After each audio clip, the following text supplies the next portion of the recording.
Никого не будет в доме. Дом холодный и огромен. Никого не будет в доме, кроме ветра. Ветра кроме. Ветер выметит все звуки, прошлогодние картинки, опустило время руки и не вяжет паутинки. Паучок клубок мотает, паутинку распускает. Вон на стареньком сарае ножки свесила, болтает загулявшая минутка. Улыбается как будто.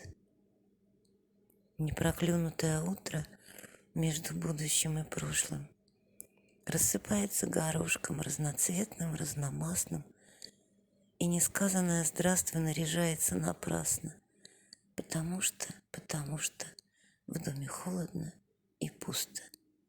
Тонкий прутик эхо с крустом переломан пополам, и вчерашнее «кто там» в рассыпную по углам.